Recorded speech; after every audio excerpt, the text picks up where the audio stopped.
Job 30. But now they mock me.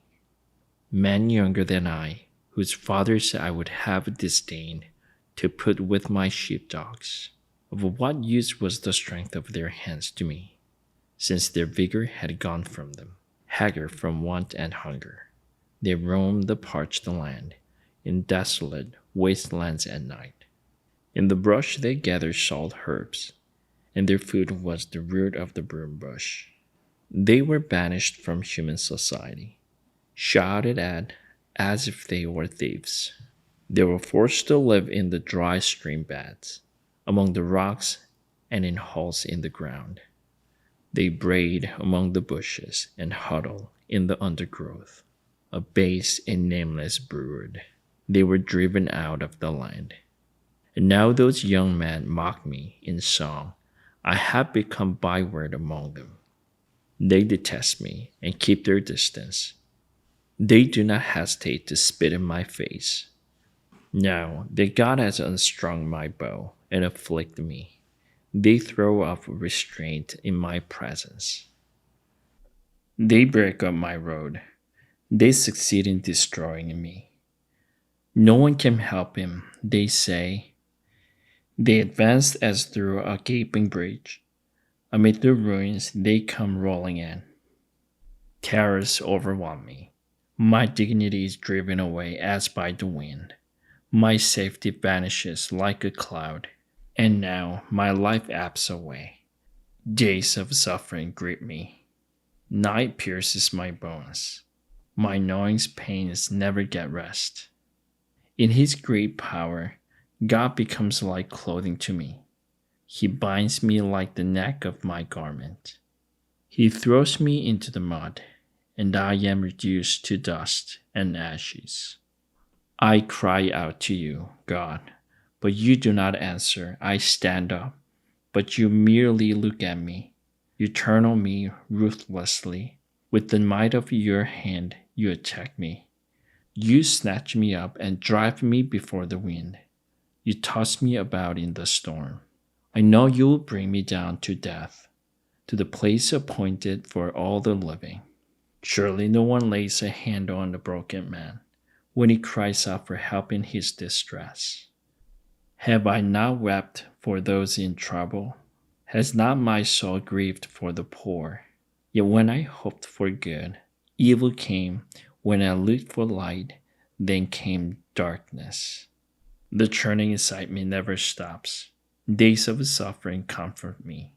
I go about blackened, but not by the sun. I stand up in the assembly and cry for help. I have become a brother of jackals, a companion of owls. My skin grows black and peels. My body burns with fever. My lyre is tuned to mourning, and my pipe to the sound of wailing. Job 31. I made a covenant with my eyes, not to look lustfully at a young woman. For what is our lot from God above, our heritage from the Almighty on high? Is it not ruin for the wicked, disaster for those who do wrong? Does he not see my ways and count my every step? If I have walked with falsehood, or my foot has erred after deceit, let God weigh me in honest scales, and he will know that I am blameless. If my steps have turned from the path, if my heart has been led by my eyes, or if my hands have been defiled, then may others eat what I have sown, and may my crops be uprooted. If my heart has been enticed by a woman, or if I've lurked at my neighbor's door, then may my wife grind another man's grain, and may other men sleep with her. For what would have been wicked, a sin to be judged? It is a fire that burns to destruction. It would have uprooted my harvest. If I have denied justice to any of my servants, whether male or female, when they had a grievance against me, what will I do when God confronts me? What will I answer when called to account? Did not he who made me in the womb make them? Did not the same one form us both within our mothers? If I have denied the desires of the poor, or let the eyes of the widow grow weary, if I have kept my bread to myself, not sharing it with the fatherless, but from my youth I reared them, as a father would, and from my birth I guided the widow. If I have seen anyone perishing for lack of clothing, or the needy without garments, and their hearts did not bless me for warming them with the fleece from my sheep. If I have raised my hand against the fatherless, knowing that I had influence in court, that let my arm fall from the shoulder, let it be broken off at the joint. For I dreaded destruction from God, and for fear of his splendor I could not do such things. If I have put my trust in gold or said to pure gold, you are my security. If I have rejoiced over my great wealth, the fortune my hands had gained. If I have regarded the sun in its radiance or the moon moving in splendor, so that my heart was secretly enticed, and my hand offered them a kiss of homage, then these also would be sins to be judged, for I would have been unfaithful to God on high.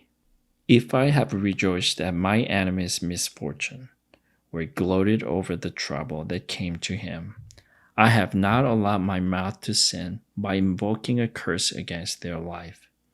If those of my household have never said, who has not been filled with Job's meat?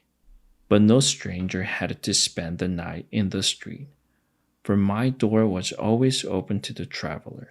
If I have concealed my sin, as people do, by hiding my guilt in my heart, because I so feared the crowd and so dreaded the contempt of the clans that I kept silent and would not go outside. Oh, that I had someone to hear me. I sign not my defense. Let the Almighty answer me. Let my accuser put his indictment in writing. Surely I will wear it on my shoulder. I will put it on like a crown. I'll give him an account of my every step. I'll present it to him as to a ruler.